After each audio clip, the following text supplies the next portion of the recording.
오늘 읽은 본문은 마태복음 21장에서 22장의 내용이 되겠습니다.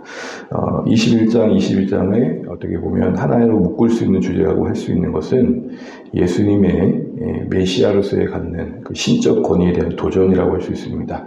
그리고 그와 함께 하나님 나라에 속하는 참된 백성의 정체성은 예수님의 그 신적 권위를 인정하고 예수님을 나의 왕, 나의 주로 인정하며 사는 자들이다. 그에 합당한 삶의 변화와 열매를 보이는 자들이다. 이런 이야기들을 우리에게 보여주고 있습니다. 21장에 보시는 것처럼 이제 예수님은 예루살렘에 입성하십니다. 입성하실 때 하시는 하나의 어떻게 보면 퍼포먼스라고 할까요? 그런 것이 있었는데 그것은 바로 나귀를 타고 들어가는 것이었죠. 나귀 새끼를 타고 들어가시는 겁니다. 그래서 2절에 보시게 되면 예루살렘에 이르렀을 때 잠시 멈춰 서서 제자들을 보내가지고 예비된 나귀 새끼를 데려오게 하십니다. 그때 마태복음은 이것이 선지자의 말씀을 이루려 하심이라고 하면서 5절에 말씀을 이야기를 하죠. 이 5절 말씀은 바로 스가랴에 예언된 말씀이죠. 스가랴에 예언된 말씀대로 메시아로서 오신 예수님은 겸손의 왕으로 이 땅에 오셨음을 이렇게 보여주고 있습니다. 이 예수님의 오심을 환영하는 무리들은 그러나 다윗의 자손으로 그래서 다윗의 자손으로 오신 메시아로서 자신들이 어떤 원하는 그 나라를 이룰 자들로 환영하고 있었죠. 이런 예수님의 예루살렘 입성의 모습에 소동이 일어나게 됩니다. 그리고 이어지는 모습을 보게 되면 성전을 정결케 하시죠. 이스라엘이 기대했던 메시아가 오시게 되면 성전을 새롭게 하실 것에 대한 기대가 있었습니다. 그것은 성전이 더 권위 있어지고 그 나라 안에서 성전이 더 위세를 갖는 쉽게 말하면 겉으로 봐도 누구도 건져갈 수 없는 어떤 힘을 갖는 그런 측면이었는데 오늘 메시아로서 하신 예수님의 행위를 보게 되면 성전 그 기능 자체를 멈춰 세우신 것을 보게 됩니다. 다 없죠. 소위 성전 정결이라고 하는 본문의 사건이 12절 이하에 나오게 됩니다. 그 장사하는 모든 자들을 다 쫓아내시죠. 그러면서 불을 내십니다. 이런 모습들은 바로 무화과 나무가 마르는 이야기를 본 것처럼 열매를 잃어버린 성전의 모습을 지적하시는 거였습니다. 만민의 기도의 집이 돼야 되는데 다시 말해서 누구든 하나님의 은혜로 나와야 되는 곳이 되는데 그 성전 시스템 안에 기득권이었던 종교 지도자들의 폭리를 취하는 도덕의 소굴이 되었던 것입니다. 그러면서 이런 상황들에 대해서 이제 문제 제기를 한 자들이 있었습니다. 당연히 종교 지도자들이겠죠. 그래서 23절 한번 읽어보겠습니다. 23절, 21장 23절입니다. 함께 읽겠습니다. 예수께서 전전에 들어가 가르치시되 대제사장들과 백성의 장로들이 나와 이르되 내가 무슨 권위로 이런 일을 하느냐 또 누가 이 권위를 주었느냐.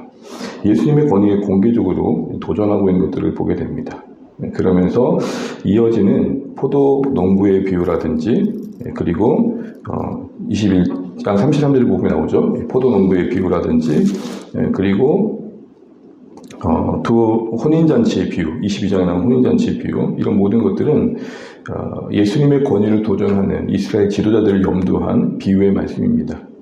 하나 우리에게 익숙한 악한 농부의 비유를 얘기를 들면 21장 33절 이하에 어떤 이야기가 나옵니까? 포도원을 만들어서 주인이 소작농들에게 맡겼는데 그 농부들이 주인이 수익을 얻기 위해 보낸 종들을 잡아 죽이고 나중에는 아들마저 잡아 죽이죠. 이것은 하나님의 아들로 오신 예수님의 권위를 부정하는 이야기입니다. 하나님께서 이스라엘을 조성하시고 이스라엘에게 합당한 열매를 기대하셨는데 하나님은 이스라엘은 정작 하나님 보내신 아들 그 메시아마저 거부하는 아주 악한 자들로 변질되었음을 우리에게 보여주고 있고 그런 그들에게 주인은 그들의 모든 것들을 빼앗고 다른 이들에게 그 포도를 넘기는 그런 말씀을 하시면서 스스로를 하나님의 백성으로 여겼던 자들이 아니라 새로운 하나님 나라의 백성을 조성하실 것에 대한 말씀을 주고 계십니다.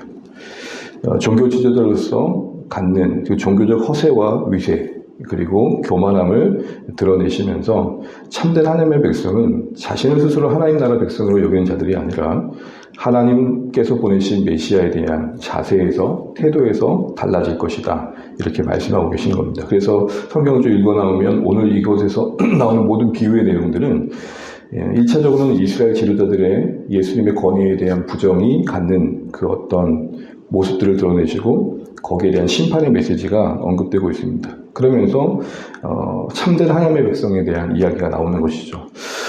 이 권위에 대한 도전에 대한 내용들은 22장에 보시게 되면 15절에 세금의 문제를 가지고 묻는 헤롯 당한들에 대한 이야기, 부활의 논쟁으로 문제를 제기하는 사도개인들의 문제 제기, 그리고 이어지는 바리새인들의 율법의 가장 큰 계명에 대한 문제 제기로 이어집니다.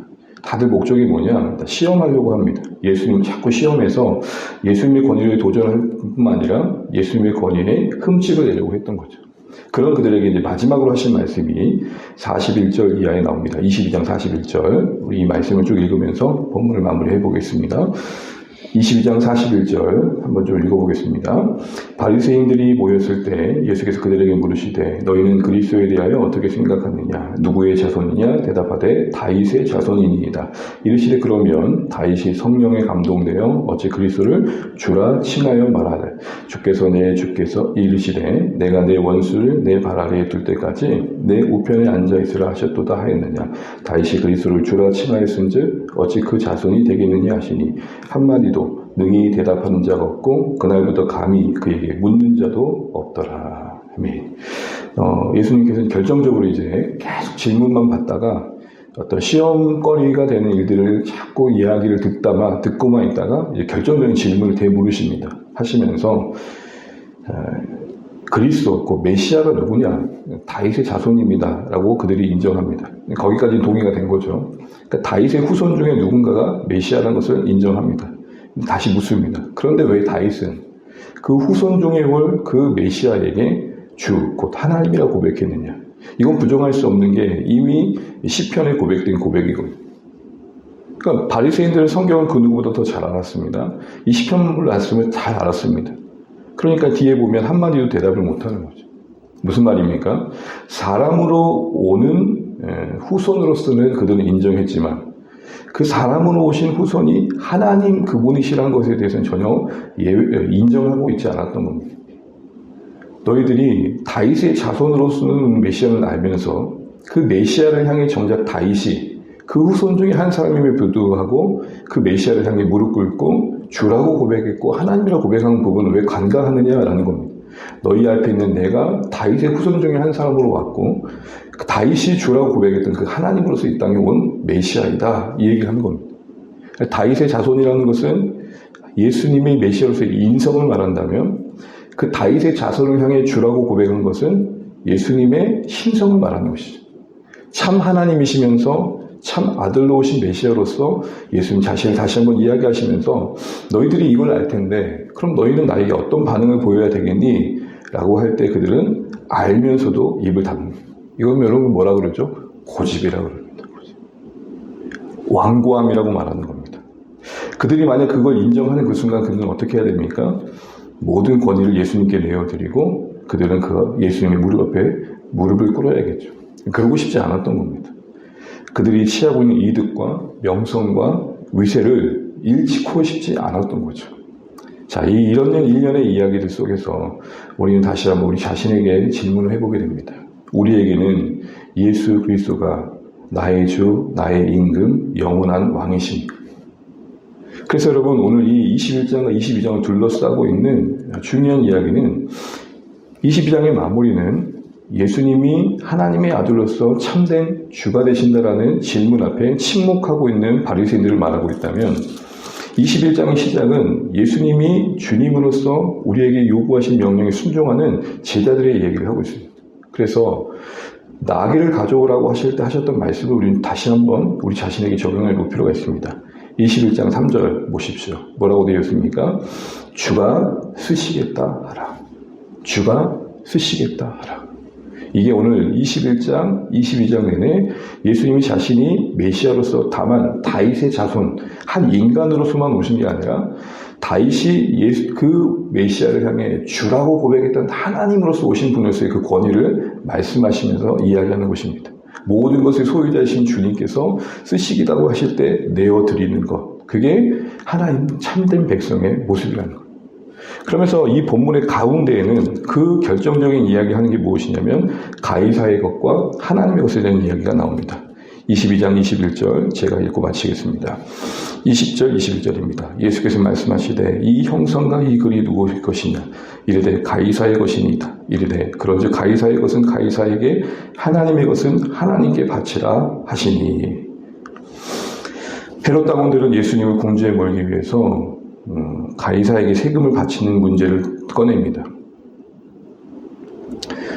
두 가지를 노린 것이죠. 세금을 바치라고 하면 반민족적인 사람으로 몰아가려고 그랬고, 세금을 바치지 않아야 된다고 말한다면 로마에 대적하는 자로 몰아가려고 했었습니다.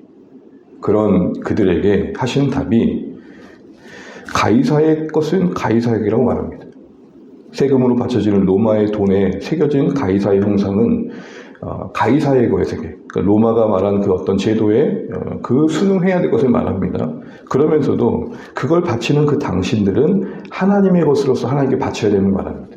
그러니까 동전에 새겨진 가이사의 형상이 가이사에게 드려지듯이 하나님의 것인 나는 하나님께 바쳐진 자로 살아야 됨을 말함으로써 세금 문제가 아니라 어떤 주권과 충성의 문제로 이 문제를 다루고 계시는 것이죠.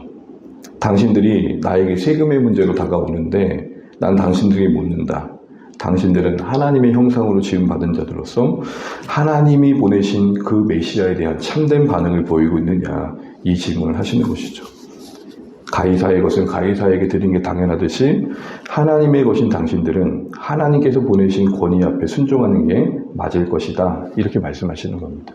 말씀을 이제 정리합니다. 사랑하는 주안의 거듭 여러분, 오늘 21장, 22장 내내 우리는 예수님이 메시아로서 갖는 그 신적 권위 앞에 합당한 반응이 무엇인지에 대한 질문들을 듣게 될 것입니다. 우리는 예수님을 당연히 믿을 것입니다. 그런데 가만히 생각해 보십시오. 우리가 믿는 예수님은 어쩌면 이 땅에서 우리가 우리의 뜻대로 살다가 죽음 끝자락에 저 천국에 가는 티켓 정도는 아닌가? 우리 목에 맨 십자가는 액세서리가 아닌가? 나는 예수님을 진짜 주라고 고백하니까. 그렇다면 우리는 어떻게 해야 됩니까? 예수님의 주되심 앞에 아무 대답도 하지 않고 고집을 부리고 완고했던 바리새인과 같지는 않아야겠죠. 되려 주가 쓰시겠다 할 때 내어드리는 자가 되어야 될 것입니다. 또한 이 세상 속에 살기 때문에 가이사의 것은 가이사에게 바치는 세상 속에 살지만 정작 우리 자신은 하나님께 소유된 하나님의 것으로서 하나님께 드려진 삶 속에서 가이사의 것을 드리는 세상의 질서를 인정하되 그 세상의 질서가 하나님의 주권 안에서 실현되어지는 그런 더 본질적인 순종의 삶을 살아가야 될 것입니다.